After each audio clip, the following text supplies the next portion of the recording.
Hey everyone. Hey everybody. Welcome to another Travel Therapy Mentor video. Tonight we're going to be talking about the PT Compact and therapy compacts in general. Whitney recently had a conversation with a representative from the PT Compact, pretty long conversation talking about status on some of the states, as well as some insight into the other compacts, the OT and SLP compacts. So we want to talk a little bit about that, give some updates on states that are in the compact, as well as some states that should be joining in 2021. This is a question we get a ton from you guys, especially people that are traveling and their home state is in one of these states that hasn't enacted legislation, but hasn't actually had the state pass it yet to be eligible for the compact. So hopefully some of you guys will get some value out of this. Whitney's going to introduce us, and I'm going to get this video shared in a few different groups. All right, hey everybody, thanks again for joining us. My name is Whitney Aiken. And I'm Jared Kazaza. And we are both traveling doctors of physical therapy. We're the faces behind Travel Therapy Mentor. Many of you guys may have tuned in the past for our weekly videos. Every week we bring you a new topic on something travel therapy related. We record our videos live each week on Facebook, and then you can watch them later on the replay either on Facebook or we upload them to our podcast and our YouTube channels. So again, thanks to those of you guys that are joining who have watched before, and welcome to those of you guys that may be new to our page. So we've talked about the PT Compact in the past, but not recently. So I wanted to get some updated information. 2020 has just flown right by. It's hard to believe that we're almost at the end of this year. And I was wondering kind of what changes had occurred over 2020 and what things had maybe been slowed down because of COVID. I know we get a lot of people asking us, when is my state finally going to allow us to participate in the compact and kind of what's to come. So I had an opportunity to speak on the phone with a representative from the PT Compact. He gave me a lot of great information. I also watched their 2020 annual meeting video where they recapped everything for 2020 and they gave a lot of projections for what they're thinking for 2021. So I've got a lot of new information for you guys tonight. I hope it'll be valuable to those of you that are interested in using the PT Compact. We also just wanted to go back over kind of how the PT Compact works and how you can and cannot use it, because there are still a lot of misconceptions from people on exactly how the PT Compact works and how that can help you to move from state to state, using the compact license. And then the other thing we wanted to cover, like Jared said, is what's to come for SLPs and OTs, because we get some questions about that too. When are SLPs and OTs going to have their own compact license the way that PT does? So we're going to cover all that tonight. I just want to give a quick shout out to those of you guys that are watching live. We would love if you would say hello in the comments and let us know who you are. Are you a current clinician? Are you a current traveler? Are you a student who's thinking about travel? Let us know in the comments. Hi Riley, hi Naomi, hi Mackenzie, hi Armand, hey Jessica, hey Lauren, hi Sharon, hi Allie, hi Nick. Thank you guys so much for tuning in. And even if you're watching later on the replay, we would love if you would leave us a comment and just let us know that you watched on the replay. So let's get started by just reviewing what a compact licensure is in general. Yeah, so the compact, the way it works is, at least for the PT so far, OT and SLP have not been enacted yet. It's likely to work the same way though. For PT, the way it works, if your home state is involved in the compact, they've already approved legislation and are issuing compact privileges, then you're able to get a expedited license in any of the other compact states.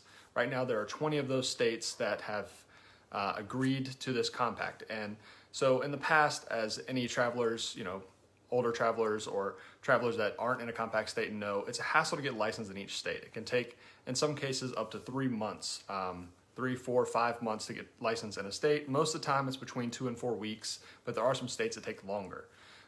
With the compact, you can get licensed in a new state as long as it's part of the compact, and your home state is part of the compact within 24 hours. So that makes a huge difference, especially for travel therapists. It gives you the ability to look anywhere in the compact states for jobs, apply to those jobs. If you like the job, then get your license almost right away and be able to start whenever you need to. Yeah, so compact licensure is not necessarily a new concept. Nursing has had a compact license for quite some time, which made it a lot easier for travel nurses that were eligible to participate in the compact to travel to different states.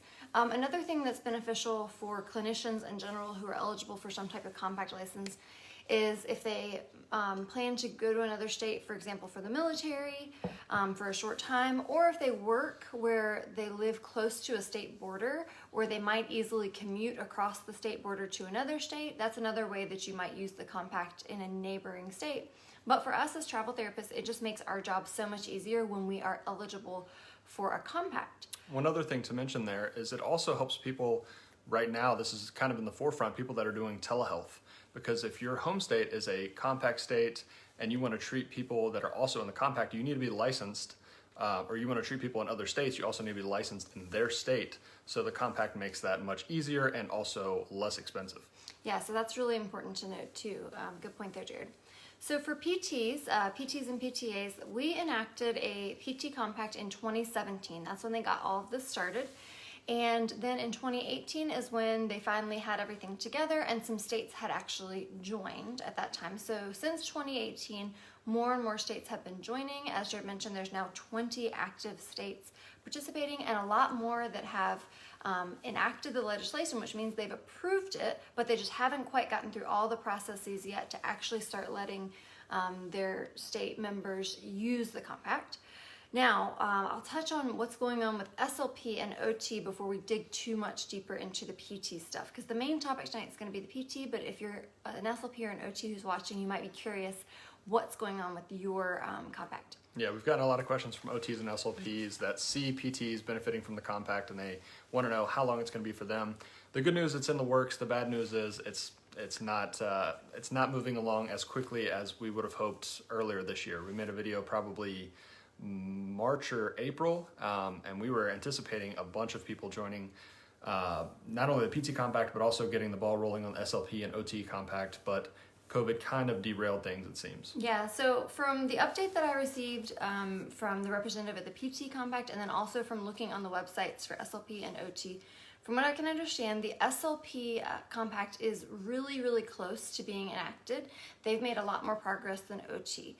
So they actually have 6 states currently that are participating or that have already enacted the legislation. And in order for them to move forward, they need 10 states to participate for them to go ahead and move forward with it. So right now they have 6 that have approved the legislation and 4 more that have introduced the legislation, but they haven't quite approved it yet. So once those 4 approve the legislation and they have their 10, they'll be ready to move forward. So they're really hoping in 2021, the SLP compact will be live, which is really exciting for those 10 states. And then once those 10 states start, it's just a matter of time before the other ones come along, just like with PT. Yeah.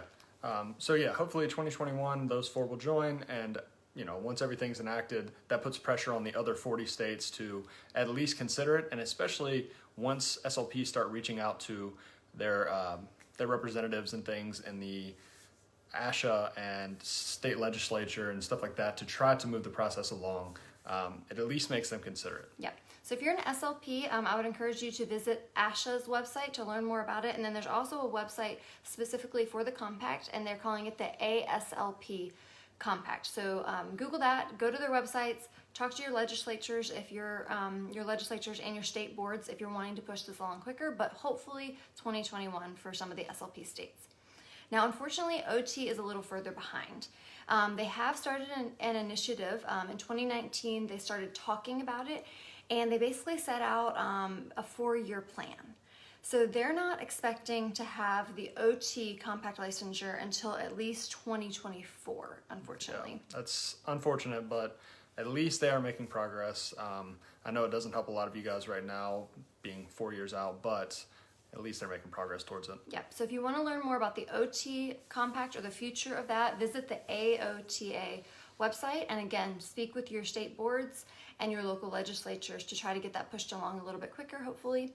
But I do just want to highlight here for everybody who's watching, whether you're a PT who's not eligible for the compact yet, if you're an OT or an SLP who's also not eligible for a compact licensure yet, it's not the end of the world. Now, it really does make it a lot easier to have a compact license, but there is the same way that all of us have done it for pretty much ever to get licensed in a traditional fashion in individual states. It's really not that bad. Yeah, it's not that bad. Most states, there's a few that are more difficult than others, but for the most part, it's not that bad. And we've had some recent PTs reach out to us that are just graduating and they don't understand how we did it for years before there was ever a compact, and they're saying like, my state's not in it, what am I going to do? It's going to be so difficult. It's not that bad.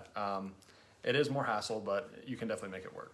Yeah, and so with that, a lot of people feel like that the only way they could possibly do travel therapy is if they somehow have the compact licensure. So naturally, a lot of people are always like, how am I going to get licensed in one of the states that's going to let me be in the compact? So they're always trying to find a way around it.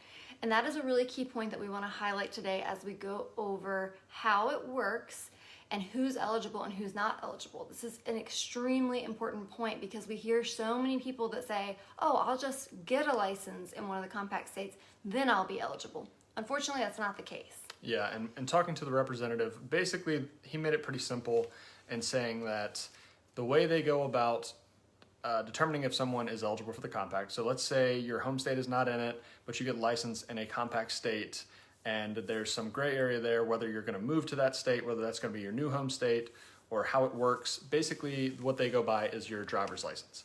If your driver's license is in a state that is a compact state, and you are licensed there as a PT, then you're eligible for the compact.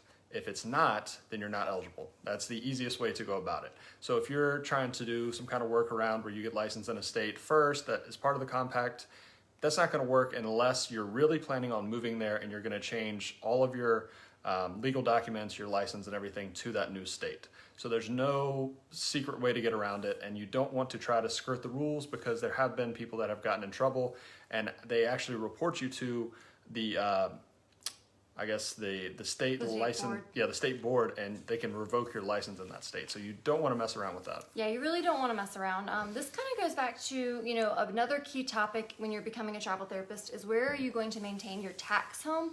So for the most part, these two things need to be the same thing. Wherever you're choosing to maintain your tax home, your permanent residence is also going to be considered your home state here. But the APTA is not out to get you. They're not going to do as thorough of an investigation probably as the IRS, so there's not as stringent of requirements as there are for your tax home. That's why they're just basically going off where you have a driver's license, but they're assuming that you've gone through all the necessary steps to establish actual residency in that state if you now have a driver's license. And technically you should only have a driver's license, an active and valid driver's license in one state.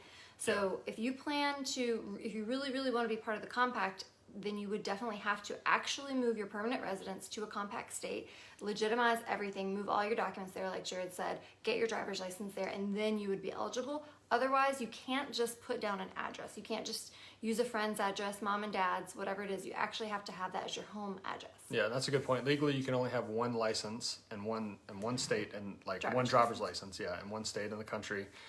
So you can't really get around that. Not only that, let's say that you got by and you got into the compact. They do random audits every year, and they'll select people and send you, I'm not sure if it's by phone or by mail, but they'll say, please send us a photo of your driver's license.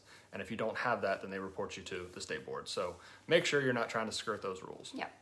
So moving forward and talking a little bit more about how the PT Compact works, if you are in one of the states that's participating, and we're going to go over which states those are, if your home state is participating in the PT Compact and you are eligible, what happens is you maintain your primary license in your home state. So for us, for example, our home state is Virginia. So the way it works to use the compact privileges, you only have to just maintain all the requirements every year for your home state, such as your CEU requirements, paying the fee, and all that sort of thing. Everything is based off of your home license. So as long as you stay within good standing, renew on time, do your CEUs and everything based on your home state rule, you don't have to do CEUs for all the other states in which you would apply for a compact, which is really helpful. And the way that you go about applying for a compact privilege is what they call it, a compact privilege license, is once you have your home state license, you would go to the ptcompact.org website, and they have a nice chart there explaining all the different rules for all the different states. And they would say, say that we're from Virginia, we're eligible to use the compact, and say we'd like to use our compact privilege in Washington State, for example, another compact state.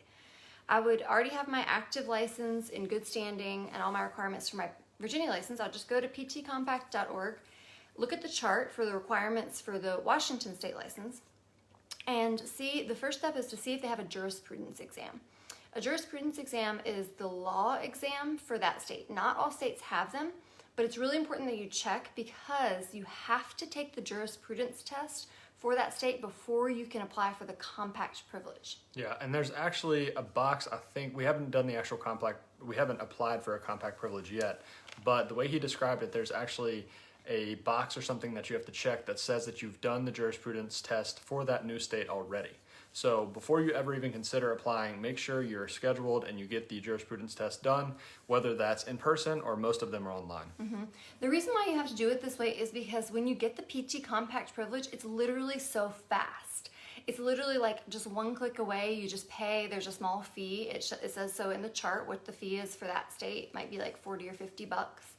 And you just go click, click, click, and then within 24 hours, you are going to be eligible to have your PT compact privilege in that state.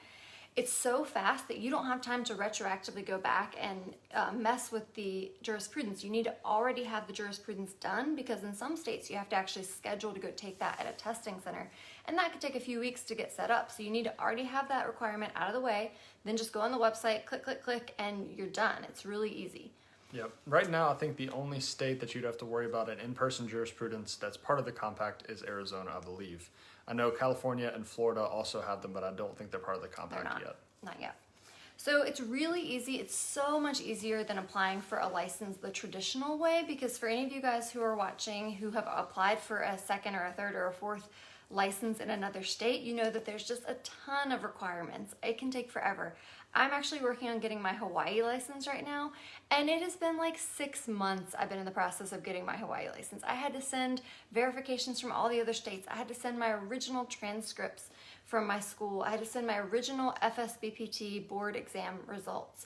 And I had to pay for all those things. I had to pay every state verification. I had to pay the school to send a transcript. I had to pay FSBT to get the scores.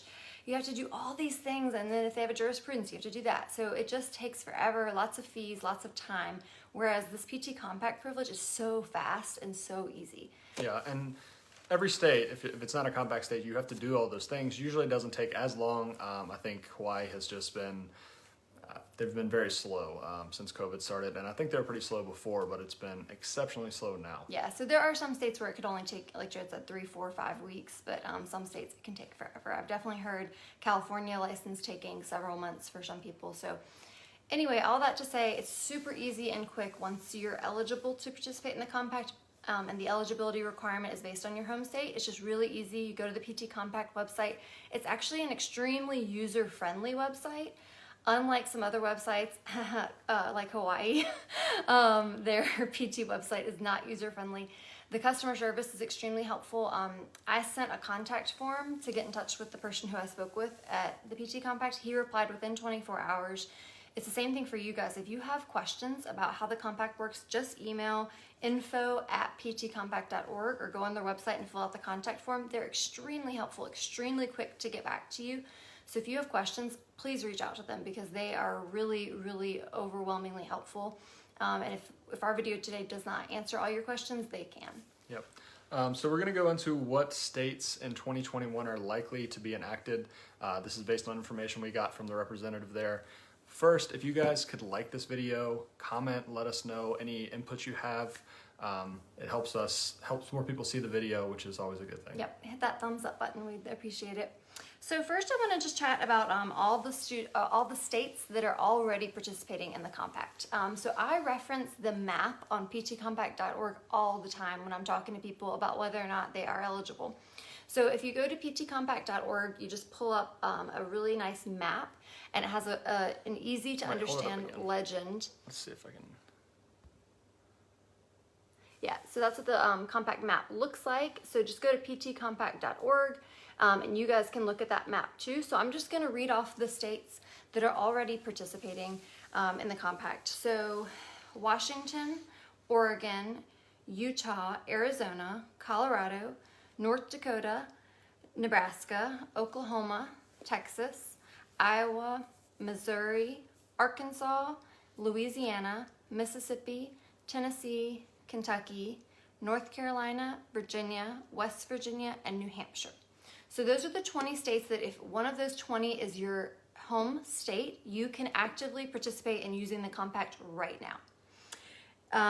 That had progressed since, I think in 2017 there were maybe 10 states that were participating, and now we're up to 20. They're really hoping by 2021 they'll be up to 30 states. So we're going to go over which states those are. In addition to those 20, there are currently 9 other states that have enacted the legislation. So they've approved the legislation, but they haven't actually started actively issuing compact privileges. And what that means is they just haven't gone through all the processes yet to be able to actually implement it. So their legislatures have approved it, their board has approved it, they said we are going to do this, they just haven't quite gotten through all the hoops to be able to train their staff and get their website up and running and do all those things to actually enact it. So that's what that means when you look at the map, the color coding, the dark blue ones on the map are actively participating, actively issuing the licenses, whereas the light blue are the ones who are haven't actively issued it yet. So you want to tell them the 9 that... Yeah, so those include Montana, South Dakota, Wisconsin, Georgia, South Carolina, Maryland, Pennsylvania, New Jersey, Delaware. I think that was 9. Mm-hmm. So those are the ones that are soon to come, but they haven't quite finished it yet. So, and then in addition to that, there's 3 that are pending legislation, which means that they have introduced the legislation to their legislatures, but they haven't approved it yet. So they're still in the works.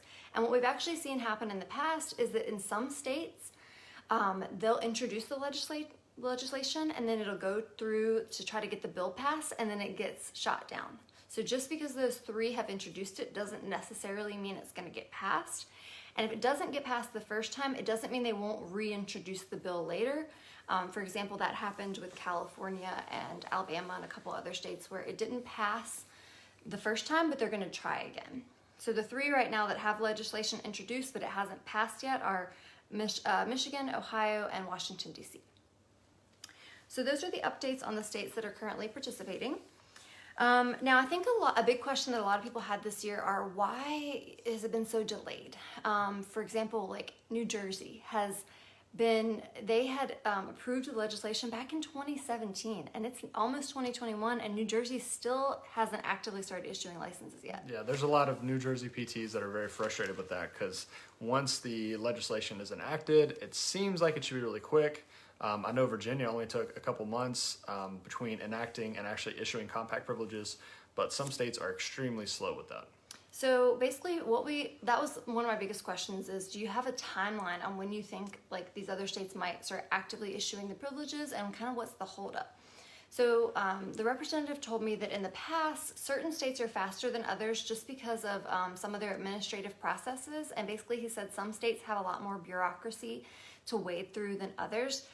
Namely New Jersey. He said there's just a lot of bureaucracy there on how the steps they have to go through, and it just tends to be slower in that state when you want to get anything approved. It seems like New England in general has a lot of bureaucracy with things like that. Mm-hmm. So unfortunately, that's kind of been the holdup with that. Some of the other states, it's just taken them a little bit longer in order to implement the processes, like I was saying, and implement the new rules. Some of them, they've had kind of a hold up with how they're going to implement using federal background checks or not. So there's just a few things that have kind of held it up. And then to top it all off, COVID really slowed down a lot of processes because staff members who maybe would have had time to direct attention toward approving all these processes for the PT Compact had to have their attention directed elsewhere to manage COVID policies and things like that. So because their attention was drawn elsewhere because of COVID, the PT Compact legislation and rules and regulations kind of went on the back burner, and that slowed down a lot of things this year, unfortunately. So we did kind of get a projected timeline though, and he wanted me to be sure to tell you guys not to hold them to this exactly, but this is kind of the projection, what they're sort of expecting to see as we go into 2021. But he wanted to say that it can be very unpredictable. There's a lot of variables that go into it, and they're hoping it'll go through as quickly as possible, just like all of us are, but it depends on every single state. Yeah, so they're anticipating at least 8 states joining in 2021, but they're hoping for 10. So the 8 states in early 2021, so sometime around March, they're hoping that Maryland, Delaware, Montana, and Georgia will all be joining in the compact, that they'll have everything passed and be issuing compact privileges at that time. Yep, so that's really good news for Maryland, Delaware, Montana, and Georgia, hopefully within the next 3 months. Yep, and then later in 2021, so sometime around the end of the year, they believe that Wisconsin, South Dakota, New Jersey, and South Carolina will all be issuing compact privileges. Yeah, so New Jersey, you're gonna have to hold on just a little bit longer, but they're really hopeful that those 4 will be done by the middle to end of 2021. So we'll have to all just kind of see how it goes for those other 4 states, Wisconsin, South Dakota, New Jersey, and South Carolina. Now, in terms of future ones that might join, obviously those 8 have already enacted the legislation. They've said they're going to do it. It's just a matter of when they can get the processes down.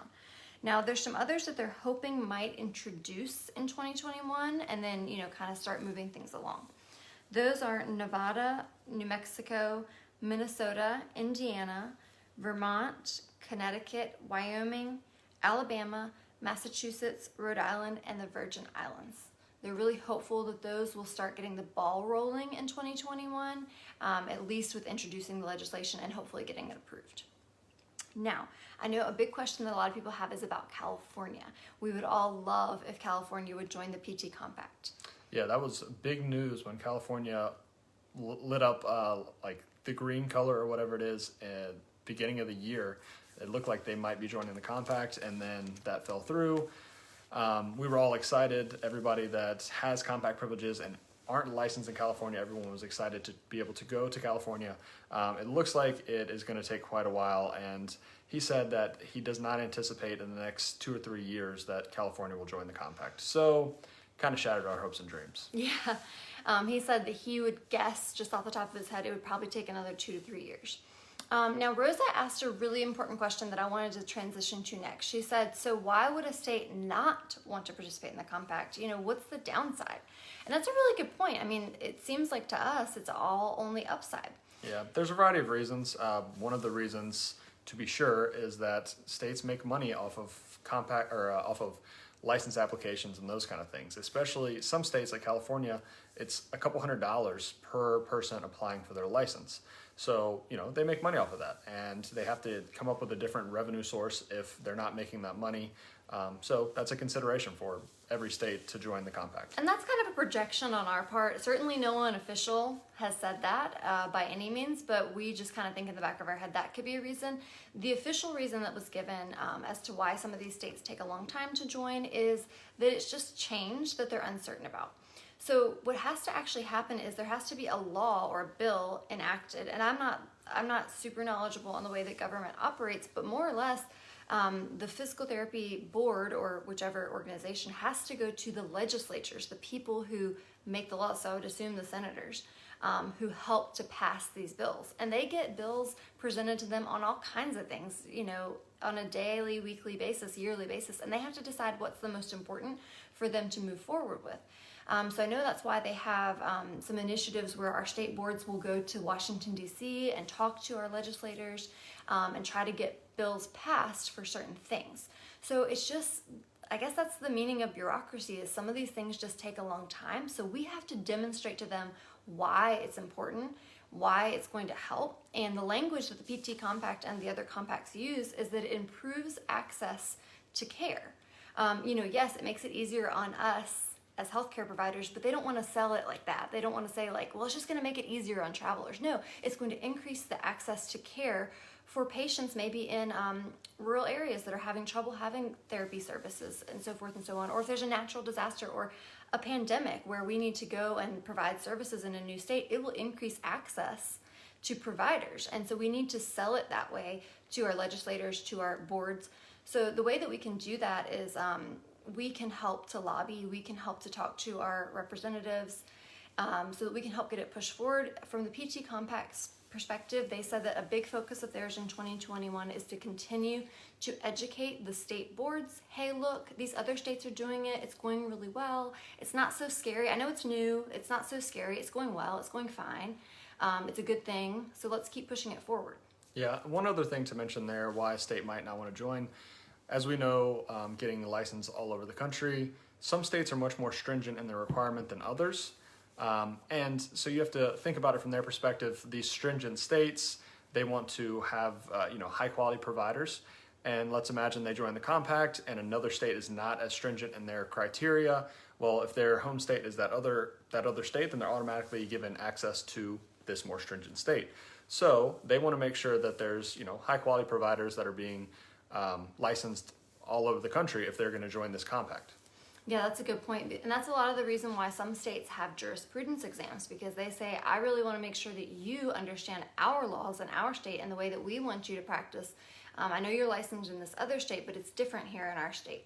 So they just want to make sure that you pass all the rules, and giving you open access via the PT Compact just might present a different set of challenges. So I think the big thing is that some states are just wary of change. This is a new thing. So the more that they see, the representative told me that when he sees neighboring states, so say New Hampshire's already in it, but a lot of the other New England states are not. Well, if New Hampshire's doing it, then maybe Vermont will say, well, New Hampshire's doing it, seemed to go okay for them, it's probably not so bad, maybe we can do this. And the same thing across different organizations. So the nurses have been doing it for a long time, and finally PT was like, the nurses are doing this, why can't we do it? And I think now SLP and OT are starting to say, well, the PTs are doing it, let's do it.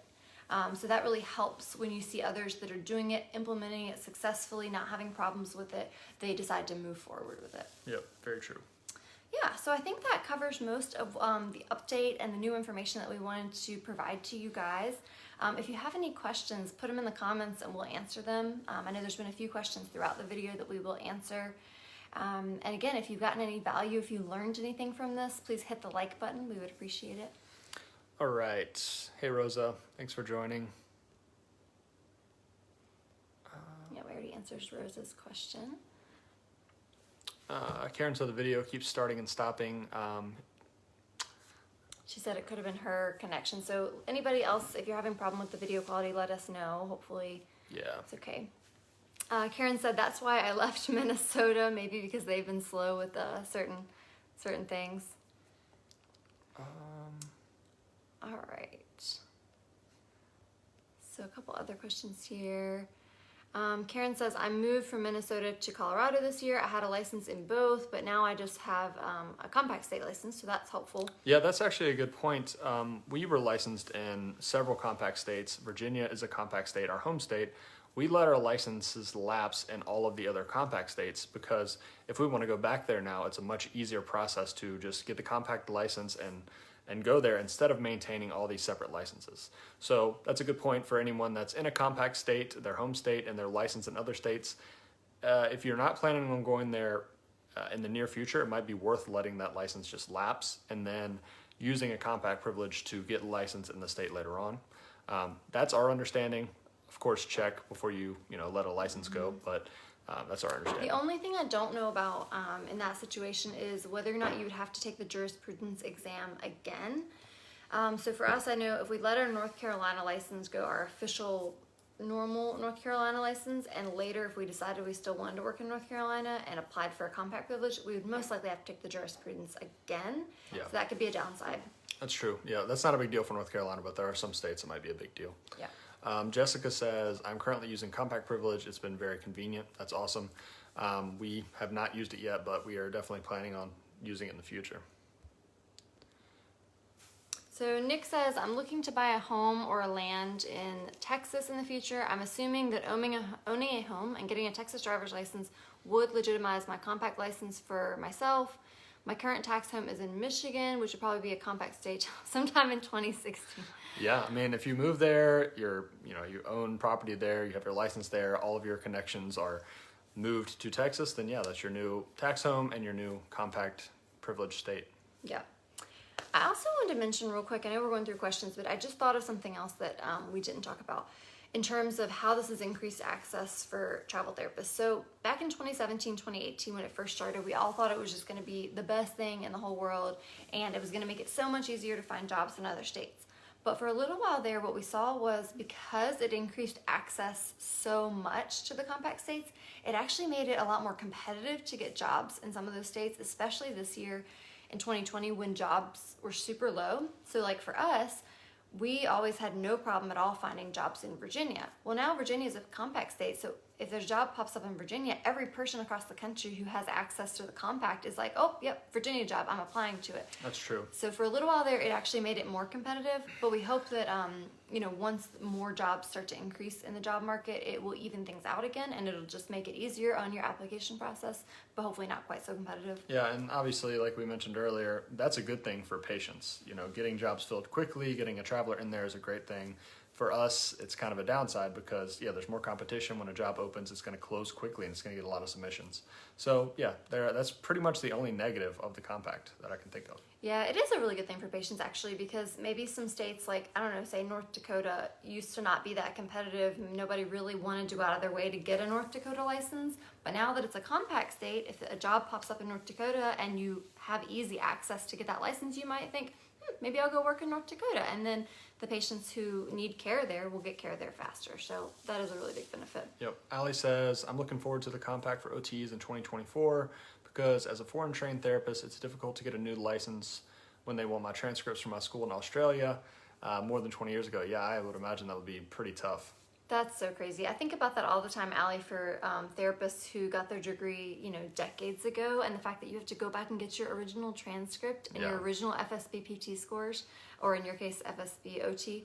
So crazy. It's very antiquated. We were talking about that with Whitney's Hawaii license and having to have all these states send verification to Hawaii, and they're slow and all this. We can go online right now and go to the state license website and see that her license is in good standing. Why do you still have to send paper verifications to these states? It doesn't make any sense. It's really antiquated. A lot of it is ridiculous. Yeah, so I really hope that with the PT Compact, I think there's a little bit of resistance to change for these states to enact something so big, and because it's going to mean a lot of work for them. They have to implement all these new processes and all these new things. Why do that when they could just keep things the same old way?